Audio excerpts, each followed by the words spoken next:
प्यारे बच्चों, सबको मेरा प्रणाम है, नमस्कार है। क्या आपने बीटेक किया है? क्या आपने लोन लिया है बीटेक करने के लिए? क्या आपने बीटेक कर लिया है और कहीं 12,000 की जॉब कर रहे हैं? क्या आप बीटेक कर लिए हैं और बेरोजगार हैं?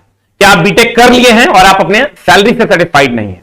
क्या आप बीटेक कर लिए हैं और आपको सरकारी नौकरी चाहिए? तो आपके लिए यह वीडियो है।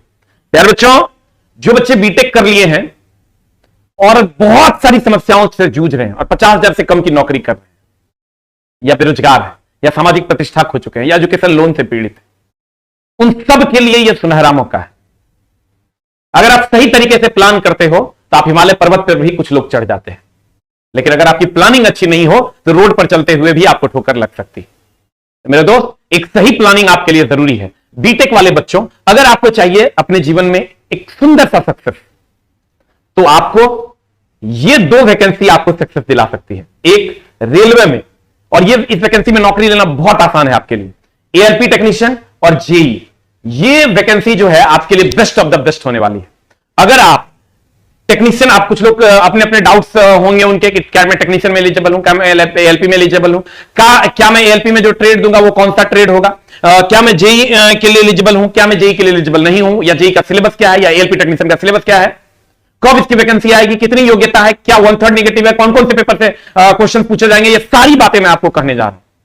आप ये समझ लीजिए कि अगर आप अपने जीवन में सक्सेस पाने के लिए इसके अलावे कहीं बल लगाइएगा तो वहां 100 न्यूटन का बल लगाना पड़ेगा, और यहां अगर बल लगाते हैं तो आप 10 न्यूटन का बल लगाना हो। आप समझ सकते हैं ये कितना आसान है आपके लिए। अगर इंजीनियरिंग की भाषा में ये कहें तो अगर आप इसके अलावे उन बच्चों के लिए जिनकी सैलरी 50,000 से कम है, या बेरोजगार है, या लोन के में है, या फिर जो 50,000 से ज्यादा सैलरी में है, उनके लिए यह नहीं है, लेकिन जो 50,000 से कम सैलरी में है, बहुत समस्या में है, या बेरोजगार है, उन सब के लिए वैकेंसी बहुत बड़ी वैकेंसी है। तो अगर आप चाहते हैं अपने जीवन में लक्ष्य की प्राप्ति करना, तो आप यही समझिए, यहां पर आपको अगर 10 न्यूटन का बल लगाना पड़ेगा, तो अन्य जगह अगर आप सक्सेस चाहते हैं तो वहां आपको 100 न्यूटन का बल लगाना पड़ेगा। अब शॉर्ट में आप समझ सकते हैं कि हम आपको क्या कहना चाह रहे हैं। अब आते हैं मेरे दोस्त कि आपके लिए ये वैकेंसी में क्या क्या है, इसका सिलेबस क्या क्या है दोनों का, और तब क्यों और कैसे आप इस वैकेंसी में अपना एक सीट ले सकते हैं, इस पर हम लोग प्रकाश डालते हैं। मेरे दोस्त, सबसे पहले ओनली एएलपी अलाउड है बीटेक वालों को, ओनली एएलपी अलाउड है। यह बात तो 99% सही है, लेकिन 1% गलत है। आप टेक्नीशियन में भी +2 लेवल पर सिग्नल मेंटेनर ग्रेड 1, ग्रेड 2 और ग्रेड 3 भर सकते हैं। 3 पोस्ट जो है ये आप भर सकते हैं +2 लेवल। यानी आप एएलपी में तो 100% डीजल लोगों के लिए भी एलिजिबल है, इलेक्ट्रिकल लोगों के लिए भी एलिजिबल है, और आप उसके अलावे सिग्नल मेंटेनर ग्रेड 1, ग्रेड 2 और ग्रेड 3 के लिए भी एलिजिबल है। फिर आते हैं इसके अलावे जो टेक्नीशियन का पोस्ट है उसमें अलाउड नहीं है, लेकिन ये जो टेक्नीशियन का 3 पोस्ट है इसमें आप अलाउड है। और एएलपी में डीजल लोग को, इलेक्ट्रिकल लोग को, दोनों में आप अलाउड है, चाहे आपका ब्रांच कुछ भी हो, सीएस और आईटी को छोड़ के, कंप्यूटर साइंस और इंफॉर्मेशन टेक्नोलॉजी और सिविल को छोड़ के। अब फिर आते हैं ब्रांच पेपर, और उससे रिलेटेड ट्रेड आपको क्या एएलपी टेक्नीशियन में रखना होगा। अगर आप मैकेनिकल से रिलेटेड हैं तो आपको फिटर रखना पड़ेगा, या रखना चाहिए भी। और अगर आप इलेक्ट्रिकल से रिलेटेड हैं, मैकेनिकल के अलावा आप प्रोडक्शन से भी हैं, यूपी में बहुत सारे बच्चे प्रोडक्शन से किए हुए हैं, अपने यहां भी पढ़ भी रहे हैं। अगर आप प्रोडक्शन से हैं या मैकेनिकल से तो आपको फिटर रखना होगा। अगर आप इलेक्ट्रिकल से हैं तो आपको इलेक्ट्रीशियन रखना होगा। अगर आप इलेक्ट्रॉनिक से हैं तो आपको इलेक्ट्रॉनिक से इलेक्ट्रीशियन में से कोई एक चुन सकते हैं। और सिविल और कंप्यूटर साइंस वाले is not allowed in ALP technician, ये अलाउड नहीं है। सिर्फ अलाउड है मैकेनिकल और प्रोडक्शन, इलेक्ट्रिकल, इलेक्ट्रॉनिक्स, ये चारों ब्रांच अलाउड। ठीक है, इसके अलावा अगर आपका कोई ब्रांच है तो आप अपने कमेंट बॉक्स में लिख सकते हैं, लेकिन सिविल और कंप्यूटर साइंस वाले एएलपी टेक्नीशियन में अलाउड नहीं है, इज नॉट अलाउड। इसके बाद हम आते हैं एएलपी टेक्नीशियन का सिलेबस क्या, लेकिन हाँ जेई में सिविल वाले अलाउड है, कंप्यूटर साइंस वाले भी अलाउड है। अब आते हैं एएलपी टेक्नीशियन सिलेबस, क्या सिलेबस है।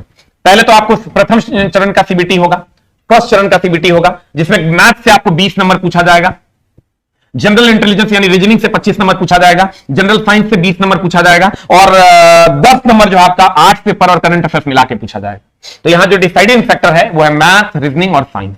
ये 75 नंबर का आपका होगा, 60 मिनट की टाइमिंग होगी। ये सीबीटी 1 है, ये क्वालिफाइंग है। आप जब ये क्वालिफाई कीजिएगा तो आप सीबीटी 2 में प्रवेश कीजिएगा, और सीबीटी 2 में जो आपका होगा वो 2 पार्ट में एग्जाम होगा, पार्ट ए और पार्ट बी, और दोनों एग्जाम एक साथ होगा। ये 90 मिनट का पार्ट ए होगा और 60 मिनट का पार्ट बी होगा। पार्ट बी में जो है आपका जो रिलेवेंट ट्रेड होगा, जैसे इलेक्ट्रिकल वाले हैं तो इलेक्ट्रिशियन ट्रेड होगा, और जब आप इसमें पास कर जाइएगा, यानी 35% मार्क्स यानी लगभग 27 क्वेश्चन 75 में बना दीजिएगा, तो आप पास कर जाइएगा, तब आपका इससे मेरिट बनेगा, तब ये कॉपी चेक होगा। मेरिट इसी से बनना है। इसमें चला 100 नंबर का एग्जाम होना है 90 मिनट में, जिसमें आपका 25 नंबर का रीजनिंग रहना है, 40 नंबर का साइंस एंड इंजीनियरिंग ड्राइंग रहना है, साइंस में केवल फिजिक्स रहना है, और इंजीनियरिंग फिजिक्स के 10 चैप्टर और इंजीनियरिंग ड्राइंग के 6 चैप्टर। और उसके बाद करंट अफेयर्स में और जनरल अवेयरनेस में आर्ट्स वगैरह सब साइंस, आर्ट्स और करंट अफेयर्स वगैरह सबसे मिला के 10 नंबर रहेगा। यहां भी deciding factor maths, reasoning, science और कुछ मात्रा में आर्ट्स भी रहेगा। ये आपका पार्ट बी में अगर आप क्वालिफाई करते हैं ट्रेड में, ट्रेड ओनली क्वालिफाइंग नेचर का है, जिसमें आपको 35% नंबर लाना है, यानी 75 में 27 क्वेश्चन आपको सही बनाना है। आप इसे पास करोगे तब ये चेक हो। लेकिन आपने जो बीटेक में ट्रेड पढ़ा है और इधर जो पढ़िएगा, दोनों में अंतर है। आपको चीजों को समझना होगा। यहां वर्कशॉप टेक्नोलॉजी मैक्सिमम पढ़ना होता है, वहां आप न्यूमेरिकल पोर्शन पढ़े, थ्योरी को बहुत बृहद पैमाने पर पढ़े। यहां एक अलग दुनिया है, वो एक अलग दुनिया है। और 1/3 का आपका निगेटिव रहेगा। और उसके बाद फिर तृतीय चरण में मेडिकल दस्तावेज वगैरह आपकी जांच होगी। फिर जेई के सिलेबस में चलते हैं। जेई के सिलेबस में आपका जो प्रथम चरण का सीबीटी होगा, उसमें 30 नंबर का मैथ रहेगा, 25 नंबर का रीजनिंग रहेगा और 15 नंबर का आपका जनरल अवेयरनेस, जिसमें आर्ट्स और करंट अफेयर्स रहेगा, और 30 नंबर का आपका साइंस रहेगा। 100 नंबर का आपका सीबीटी 1 होगा 90 मिनट का। इसमें जब आप क्वालिफाई कर जाइएगा तब आपका सीबीटी 2 होगा। सीबीटी 2 में क्या होगा?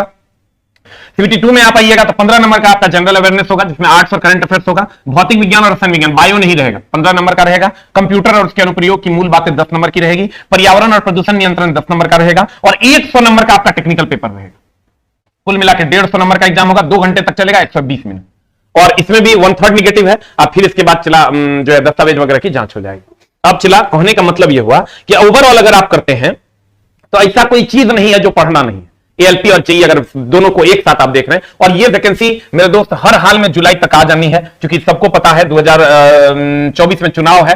तो पिछले बार भी चुनाव के टाइम आई थी, इस बार भी चुनाव के टाइम आएगी। जुलाई तक में ये वैकेंसी आ जानी है। लेकिन इसके सिलेबस को पढ़ने के लिए कम से कम 10 महीने का टाइम चाहिए। तो आपको अभी से लग जाना पड़ेगा। अगर अभी से आप लगते हैं, और आप विश्वास कीजिए आप मिडिल या लोअर क्लास फैमिली से आते हैं, तो आपकी जॉब यहां पर 100% लगेगी ही लगेगी। कंडीशन यही है कि आपको अभी से लग जाना हो। आप कहिएगा सर कैसे करें, कैसे पढ़ें? तो चला जी, हम आपको सिलेबस बता दिए। या तो आप सेल्फ स्टडी कीजिए या तो आप किसी टीचर से मदद लीजिए। और आप बिलीव कीजिए, मतलब आप मात्र 2 न्यूटन का बल लगाकर वो काम कर सकते हैं जो शायद अन्य जगहों पर आप 100-150 न्यूटन का बल लगाकर भी नहीं कर पाइए।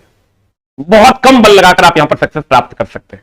बाकी आपको देखना है कि आपको क्या करना है। हमारे पास भी अगर आप लोग कहिएगा तो हम मिनिमम फी में ऑनलाइन एंड ऑफलाइन इसका बैच लेकर आएंगे। ऑफलाइन में भी मात्र A to Z, चूंकि इसमें सब कुछ पढ़ना है, physics, chemistry, bio, history, civic, geography, economics, current affairs, math, reasoning, A to Z computer सारा पेपर पढ़ना है। और टेक्निकल का सारा पेपर, टेक्निकल का भी सारा पेपर A to Z आपको पढ़ना है।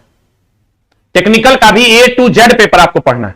तो एकदम मिनिमम फी में ऑफलाइन में भी हम बैच ले आएंगे और एकदम मिनिमम फी में ऑनलाइन में भी आपको यह बैच उपलब्ध मिलेगा।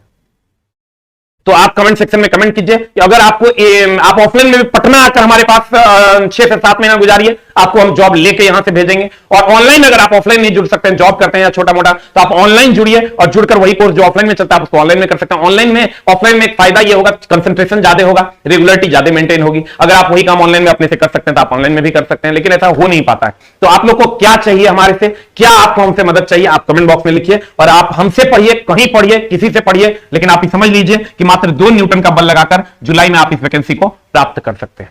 Thank you very much. उम्मीद करेंगे कि आपको यह वीडियो पसंद आया होगा और आप इसमें जरूर सफलता पाइएगा। अगर आपने बीटेक कर रखा है, आपके जीवन में अंधेरा है, तो अंधेरे से प्रकाश में ले जाने का काम ये वैकेंसियां करेंगी। आप तैयार होइए, हम तैयार हैं। और कमेंट बॉक्स में जरूर लिखिए कि आपको हमसे क्या चाहिए। Thank you very much. Love you all.